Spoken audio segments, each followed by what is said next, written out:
Jika merunut pada Sumpah Palapa yang pernah diucapkan oleh Gajah Mada saat Kerajaan Majapahit masih berdiri dulu, Nusantara terdiri dari dua kata, Nusa dan Antara. Nusa artinya pulau, Nusantara artinya di antara pulau-pulau. Jika merujuk pada Sumpah Palapa tersebut, maka wilayah Nusantara membentang mulai dari Pulau Sumatera di ujung barat hingga sebagian wilayah Papua di ujung timur, mulai dari Pulau Jawa di ujung selatan hingga sebagian Filipina di ujung utara. Ketika Majapahit mencapai puncak kejayaannya di masa pemerintahan Raja Hayam Wuruk, dengan patihnya Gajah Mada, seluruh wilayah Nusantara berhasil disatukan. Majapahit kemudian mendulang kesuksesan sebagai negara maritim dan negara agraris terbesar di seluruh Asia. Langkah menyatukan Nusantara dan menjadikan Majapahit sebagai negara maritim ini sudah benar, karena 70% wilayah Nusantara terdiri dari laut atau perairan. Tentu saja anugerah ini harusnya dimanfaatkan sebaik mungkin. Dengan menjadikan Majapahit sebagai negara maritim, maka Majapahit memiliki kapal-kapal layar dengan ukuran sangat besar di zaman itu. Satu kapal bisa mengangkut hingga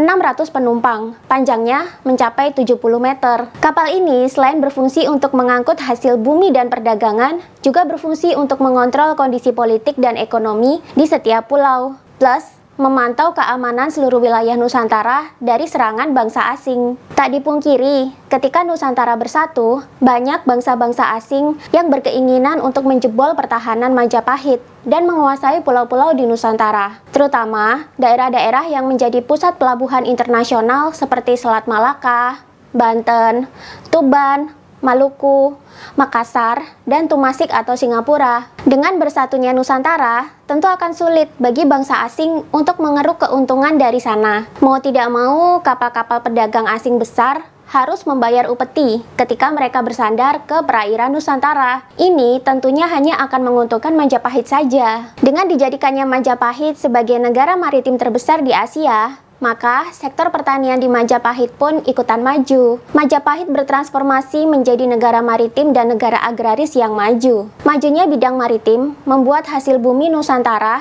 bisa terangkut dan terjual dengan mudah hingga keluar Nusantara. Besar dan tangguhnya armada maritim Kerajaan Majapahit juga membuat penjelajah-penjelajah benua di kala itu terkagum-kagum. Contohnya seperti Rohib Odriko, John Hande Marignolli, dan Ibnu Battuta. Mereka benar-benar mengakui bahwa kapal dari Majapahit benar-benar sangat besar dan kuat, serta dilengkapi dengan senjata meriam yang cukup canggih. Hasil rampasan perang dengan tentara Kubilai Khan dulu kala Raden Wijaya mendirikan Majapahit. Bahkan, kapal-kapal Majapahit pun bisa berlayar sampai ke Madagaskar dan Tanjung Harapan, Afrika. Makanya, jika kalian pergi ke Tanjung Harapan, Afrika, atau Madagaskar, lalu kalian menemukan ada orang Jawa di sana yang sudah hidup sejak abad ke-16, kalian jangan heran. Bisa jadi mereka dulu adalah awak kapal atau pedagang-pedagang dari Majapahit yang akhirnya menetap dan beranak pinak di sana. Sayangnya, ketika Majapahit runtuh, kekuatan maritim Nusantara ikutan runtuh, dan inilah yang menjadi penyebab besar mengapa Nusantara bisa dijajah selama berabad-abad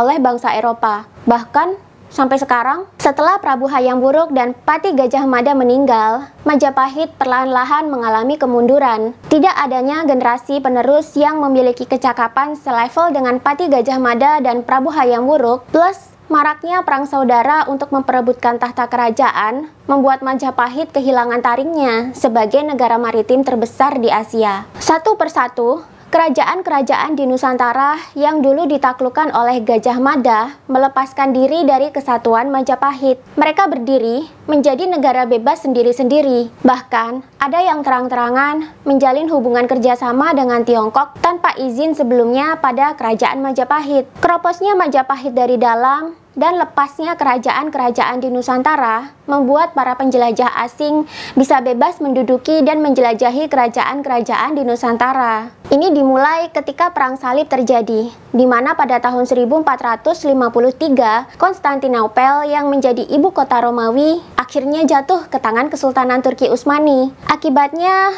pasokan rempah-rempah dari Asia ke negara-negara Eropa di ujung barat sana terhenti. Ini membuat pedagang-pedagang Eropa akhirnya memutuskan untuk melakukan penjelajahan sendiri ke benua Asia untuk mencari sumber rempah-rempah. Sedangkan pada tahun 1478, kerajaan Majapahit menurut jejak sejarah dari Serat Darmogandul sudah runtuh dan hilang akibat serangan anak kandung raja terakhir Majapahit. Praktis, tidak ada lagi kerajaan sebesar Majapahit yang menjadi pemersatu dan pelindung Nusantara. Semua pecah menjadi kerajaan-kerajaan yang lebih kecil.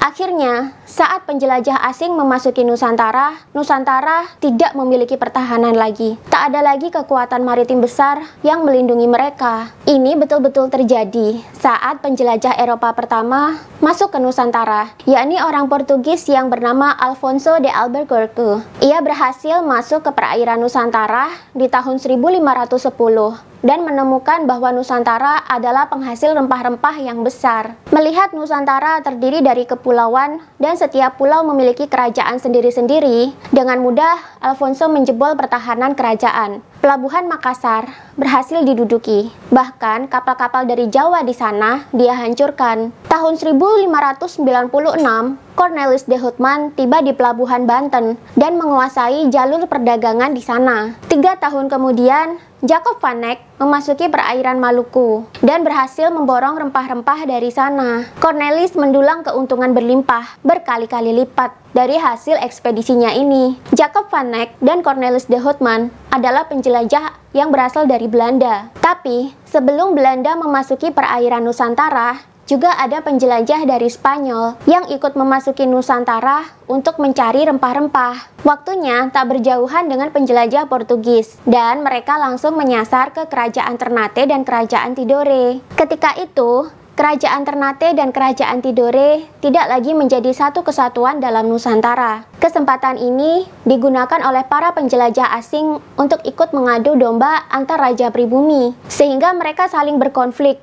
Ketika mereka berkonflik, Spanyol dan Portugis mendukung para raja pribumi, sehingga raja-raja tersebut akhirnya bergantung pada penjelajah asing. Kerajaan-kerajaan pribumi mendapatkan kerugian akibat konflik, tapi para penjelajah asing mendapatkan keuntungan atas konflik-konflik antar kerajaan di Nusantara. Tentu saja di zaman Majapahit, konflik antar kerajaan seperti ini tidak ada. Karena para raja-raja pribumi di Nusantara bergantung dengan penjelajah asing ini, maka bangsa asing bisa bebas mengeruk kekayaan alam Nusantara. Karena Nusantara telah terpecah menjadi kerajaan-kerajaan yang lebih kecil, otomatis kekuatan maritim Nusantara juga sangat lemah. Bangsa Eropa memasuki Nusantara lewat mana lagi kalau bukan lewat jalur laut? Maka sudah pasti, pertahanan angkatan laut adalah kebutuhan mutlak Nusantara kala itu. Akibat lemahnya pertahanan maritim Nusantara yang sudah terpecah-pecah, tentu saja jadi sulit untuk memukul mundur para penjelajah asing ini. Kerajaan Demak dan Palembang tercatat pernah menyerang Portugis di Malaka untuk merebut kembali daerah tersebut. Tapi usaha mereka gagal. Bahkan, Pati Unus sampai harus meregang nyawa akibat perang ini. Kemunduran maritim Nusantara paling besar terjadi setelah Sultan Agung dari Kerajaan Mataram meninggal dunia di tahun 1645. Semenjak Sultan Agung wafat, seluruh kerajaan di Nusantara mulai bergantung kepada VOC. Masih ingat VOC kan?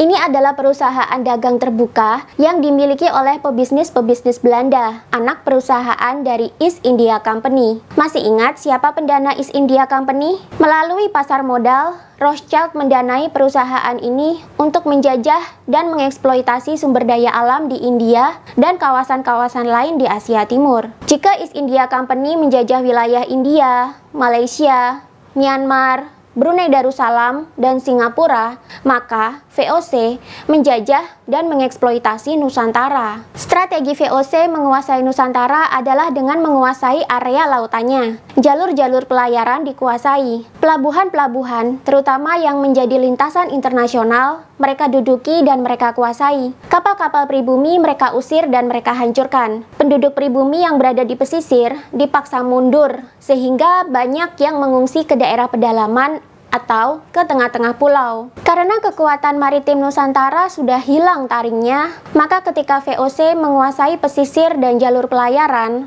tidak ada kerajaan yang berhasil melawan dan mencegahnya. Ditambah, VOC juga mendekati raja-raja pribumi. VOC kemudian menjalankan politik adu domba. antara pemimpin-pemimpin pribumi saling dipengaruhi agar sering timbul konflik di antara mereka. Ketika sudah berkonflik, VOC pura-pura mendukung para pemimpin pribumi sehingga tak jelas apakah VOC itu lawan atau kawan. Setelah para pemimpin pribumi menjadi tergantung pada VOC, VOC kemudian menciptakan ilusi bahwa Nusantara adalah negara agraris. Nusantara dikaruniai tanah yang subur, sehingga tanaman apapun yang berpotensi ekonomi bisa tumbuh di atasnya. Sebab sudah tidak ada lagi yang menyadari kekuatan Nusantara sebenarnya adalah di lautnya, maka Nusantara pun seolah-olah menerima begitu saja ilusi negara agraris tersebut. Mereka akhirnya terjebak dalam praktek tanam paksa yang dilakukan oleh VOC. Rakyat dipaksa pindah ke tengah-tengah pulau,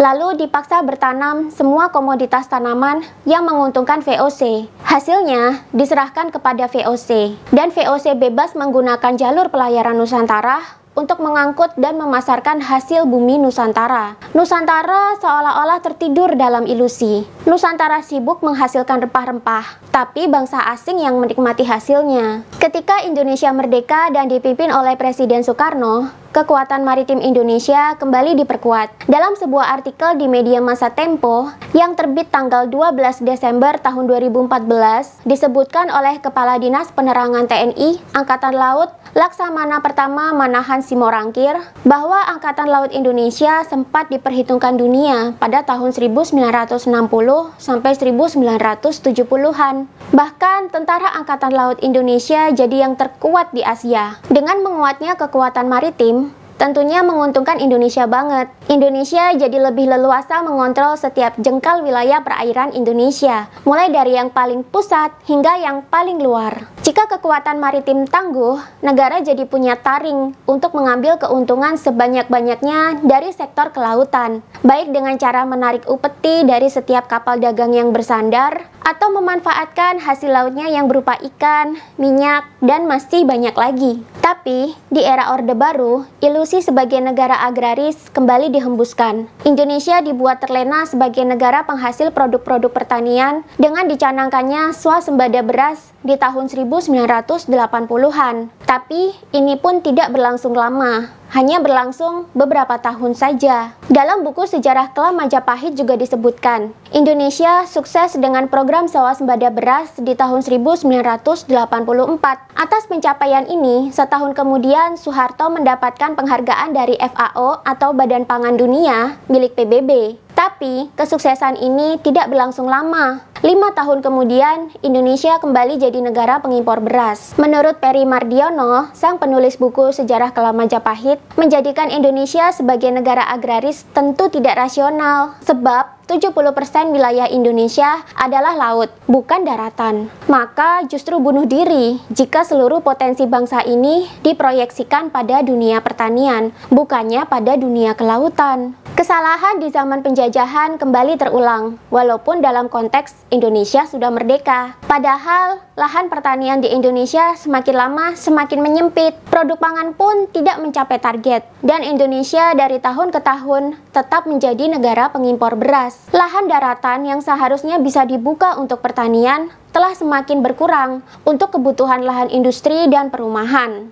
Beda jika misalnya potensi lautnya dioptimalkan. Indonesia masih bisa mendapatkan banyak keuntungan dari kapal-kapal dagang internasional yang lewat dan bersandar. Jangan lupa, letak geografis Indonesia ini sangat strategis. Kapal kontainer pengangkut barang dari utara tetap harus lewat Indonesia jika ingin ke Australia. Begitu pula sebaliknya. Bahkan, kapal kontainer pengangkut barang dari barat ke timur pun harus tetap melewati dan bersandar di Indonesia. Untuk lebih lengkapnya, kalian bisa lihat peta jalur pelayaran internasional berikut ini. Dari peta ini saja kalian bisa melihat kan betapa sibuknya jalur pelayaran di Indonesia. Ini bisa jadi makin sibuk lagi jika semakin banyak pelabuhan bertaraf internasional dibangun dan kekuatan maritim TNI AL diperkuat. Masih menurut Laksamana Pertama Manahan Simorangkir juga, perubahan haluan politik di zaman Orde Baru yang lebih pro ke barat atau kapitalis barat membuat armada maritim Indonesia tak terurus lagi. Akhirnya sejarah kembali terulang. Pola lama terulang terus. Di era Soekarno, kejayaan Nusantara sebagai negara maritim beliau coba kembalikan.